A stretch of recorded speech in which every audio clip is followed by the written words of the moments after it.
How does one newspaper report completely change the way you see an entire case? What if the biggest revelation wasn't hidden inside the investigation, but buried in a single report that most people overlooked? And if that report is true, what else have we been missing? Everyone thinks they know the Ohio Ciders case. 4 arrests, 1 house, 1 horrifying story. But a new report from the Columbus Dispatch introduces a detail that could completely reshape how this case is understood. Today we're breaking down the bombshell that has everyone talking, not rumors, not internet theories, but newly reported information that raises a much bigger question than anyone expected. Because if this wasn't just about the people already charged, then what does that say about the bigger picture? Stay until the end. Because once you see the pattern revealed in the Columbus Dispatch's reporting, you'll understand why so many people are rethinking this case, and why almost nobody has connected the dots the way we're about to. 15 years old, pregnant, married to an 18-year-old. The wedding happened at a courthouse in West Virginia in March of 2008, and 2 months later, Elizabeth Ciders gave birth to her first child. Court records confirm all of it. The marriage was legal. Parental consent was given. And for 16 years, almost no one outside this family questioned any of it. But there's a sentence buried in a Columbus Dispatch investigation that quietly dismantles the version of this story most people have already absorbed.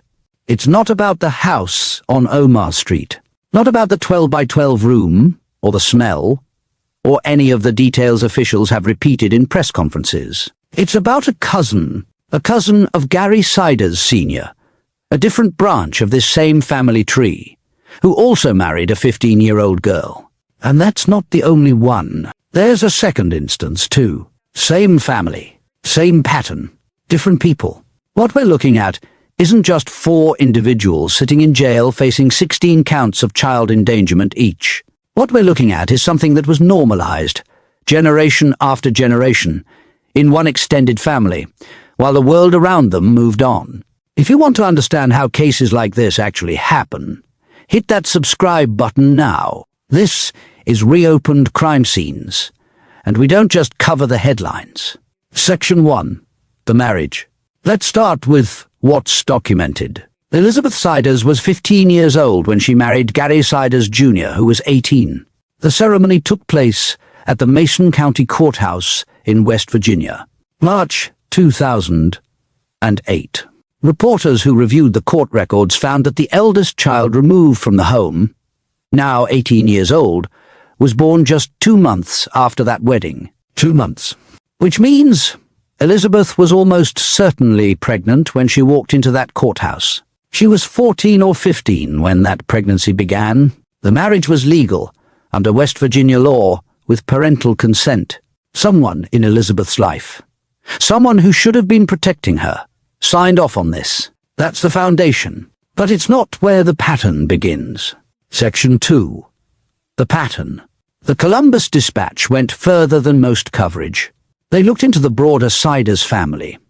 And what they found adds a dimension most reports have completely missed. A cousin of Gary Ciders Sr., from a different branch of the family tree, also married a 15-year-old girl. There's a second instance documented too. Same family, same age pattern, same willingness to treat this as normal. I want to be extremely clear about what this is and what it isn't. This is not evidence of a crime committed by anyone other than the 4 people currently charged. The cousin hasn't been arrested. Nobody else is facing charges related to the conditions authorities described when they removed those children. What this represents is a cultural pattern. Evidence not of additional crimes, but of a belief system that existed in this extended family well before anyone knew what was happening on Omar Street.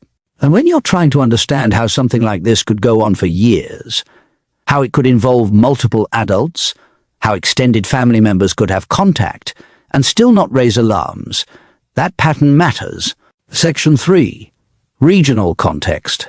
Rob Junk, a former prosecutor from Pike County, the same region of southeastern Ohio where the Ciders family lived, was asked whether he'd seen this kind of thing, a teenager marrying someone much older. His answer was direct. No, not now. If he'd gotten wind of an adult trying to marry a 15-year-old during his time as prosecutor, his first call would have been to children's services. But he added something important. In generations past, in that same region of rural Appalachia, this kind of arrangement was more common. He was clear that it isn't something he encounters anymore. And then he said, thank goodness, because it did fade out. Almost everywhere. In Pike County, in southeastern Ohio, in most of rural Appalachia, cultural norms evolved. Child brides became unacceptable. The law might still allow it under narrow circumstances, but the community wouldn't. Except, apparently, in this particular family line, where it persisted. Section 4. Normalization. Here's the question everyone keeps asking. How does something like this go unquestioned for so long by so many people? Extended family members did have some level of contact with Gary Jr. and Elizabeth over the years. That contact became less frequent as time went on, but it existed. People saw them. And if a pattern, like marrying a 15-year-old, was already part of this family's history, already something that had happened before in other branches, it's not hard to see how other warning signs might have blended in. Not because everyone was complicit, but because the baseline of what counted as normal was already different. When you grow up in a family where teenage brides are just something that happens, the things that would immediately alarm an outsider might not register the same way. You're not looking for red flags if the foundation itself is already red. This doesn't excuse anything. Officials have described the conditions inside that home as severe enough to warrant felony charges against 4 adults. 16 counts each. Whatever was happening in that house, it was serious. What the pattern does is help explain how something serious could continue for years without intervention. How isolation could deepen. How a family that once had contact could slowly pull away, not because they knew something terrible was happening, but because the gradual reduction in visits felt unremarkable. Section 5. The thread continues. There's something else that came out of the same Columbus Dispatch reporting. A completely different thread that connects to this same question about isolation and control. It's about digital devices. What investigators found, what role technology may have played in how this family operated, in how the outside world was kept at a distance. But that's where we're headed next. This case is still unfolding. And there are layers most people haven't seen yet. If this kind of deep investigation is what you're looking for, subscribe to Reopened Crime Scenes and hit that like button. Part 2 takes this even further. Section 6. The digital paradox. They had phones, social media accounts. That detail caught a lot of people off guard when investigators first revealed it, because it seemed to contradict everything we thought we knew about this case. If these children were as isolated as authorities have described, if they were living in the kind of conditions that led to 16 felony counts per defendant, how could they have had access to the internet at all? The answer is more disturbing than the question. Because when reporters looked into what was actually on those accounts, what they found wasn't connection. It was something closer to evidence of its complete absence. Section 7. The empty accounts. No personal photos. None. No pictures of the children themselves, their faces, their lives, the things most teenagers fill their feeds with. What was there instead were things that belonged to other people. Reposted content, anime clips, TikTok videos that weren't originally theirs. According to those who've reviewed the accounts, a lot of it was genuinely sad in tone. The kind of content that reads less like someone documenting their actual life and more like someone borrowing other people's stories because they didn't have one of their own to tell yet, or didn't feel safe telling it. Think about what that means for a second. A child with a phone, with access to the entire internet, to platforms built for self-expression, and what they choose to share is nothing about themselves, nothing real. Just echoes of other lives, other emotions, other narratives that maybe felt close enough to their own reality that consuming them was the only way to process what they couldn't say out loud. That's not a social media presence. That's a ghost account, a digital placeholder for a life that wasn't being lived. If this is the kind of coverage you're looking for, the kind that goes deeper than the headlines, subscribe to Reopened Crime Scenes. Hit that like button. We're not done yet. Section 8. The containment tool. A phone in that context isn't a sign of freedom. It can just as easily be a sign of containment. Something handed to a child specifically to keep them occupied.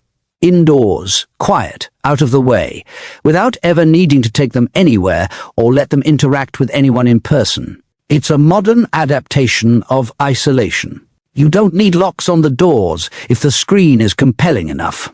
You don't need to worry about a child asking to go outside if they're absorbed in someone else's content for hours at a time. And crucially, you don't leave the kind of obvious visible evidence that would raise immediate alarm if someone did happen to visit. No chains, no boarded windows, just a kid on a phone, which to any outsider glancing in looks completely normal, unremarkable even. It's a disturbingly sophisticated form of control, and it worked for years. Section 9. The forensic process.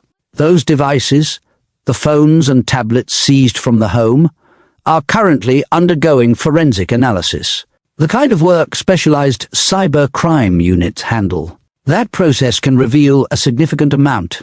Location history, if the GPS was enabled. What accounts were logged into and when. Whether any messages were sent, and if so, to whom. Search histories, app usage patterns, the digital fingerprint of how these children actually spent their time. But it's also slow work. Not because anyone involved is being careless, but because there's simply a lot of material to go through.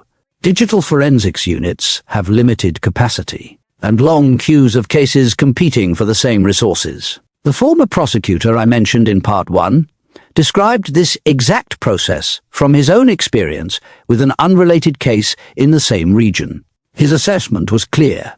It takes real time, weeks, more likely months, which partly explains something else that's frustrated people following this case. Section 10. The communication tragedy. The grand jury still hasn't convened. Vinton County, where this case is being prosecuted, only seats a grand jury roughly every month and a half. That's just the operational reality of a small rural county that suddenly has to handle one of the most complex cases in its history, using the same limited resources and schedule it uses for everything else. The timeline estimate, according to the former prosecutor, is probably a couple more months. Not because anyone's stalling, because you need everything completed first. Full medical evaluations of the children, behavioral assessments, everything back from the state crime lab, including those digital forensics results.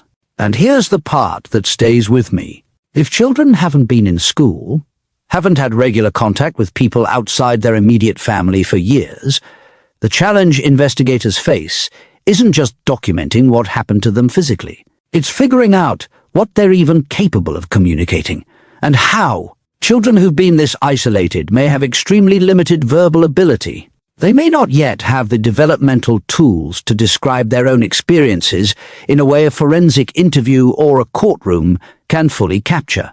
That's not a minor logistical detail. That's potentially the difference between a case that results in a clear, provable timeline of what happened and one that stays frustratingly incomplete. Not because investigators didn't try hard enough, but because some of the only witnesses who could describe the last several years of their own lives may not have the capacity to do that yet. Maybe not ever, depending on the depth of the harm. The cruelty of that is almost impossible to overstate. These children were isolated so completely that they may never be able to fully articulate what was done to them. Section 11. The legal reality. 4 adults remain charged. Gary Siders Sr., Gary Siders Jr., Elizabeth Siders, and a 4th defendant, each facing 16 counts of child endangerment. All 4 have pleaded not guilty. That matters. And I'm going to keep saying it clearly every time I cover this case, because it's easy to talk as though guilt has already been established somewhere along the way. It hasn't. Not legally. Not yet. A gag order remains in place covering official public statements about Gary Siders Jr.'s case specifically. A second request covering Christina Siders is still pending with no ruling from the court. The grand jury hasn't returned an indictment. Based on the timeline described by people who understand how this specific county's court system operates, that's still likely weeks or months away. Section 12. The pattern connection.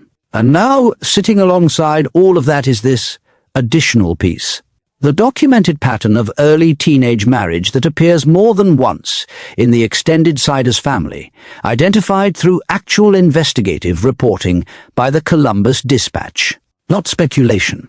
Not proof of a crime committed by anyone beyond the 4 people already charged. Just a thread.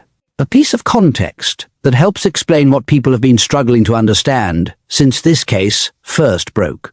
How a family could apparently move through years of increasingly isolated, increasingly difficult circumstances without anyone close enough to notice sounding a serious enough alarm in time.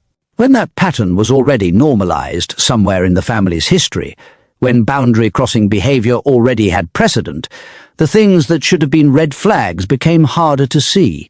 Section 13. The credibility promise. I don't think that thread resolves the case. I don't think it's supposed to. What it does is add one more layer to a picture that keeps turning out to be more complicated and more rooted in a longer history than the first headlines suggested. We'll keep following this as it develops. We'll bring you what's actually confirmed, sourced, and verified.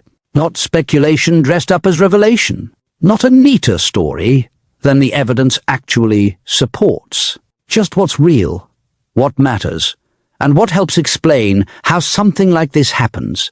If that's the kind of coverage you want, subscribe to Reopened Crime Scenes.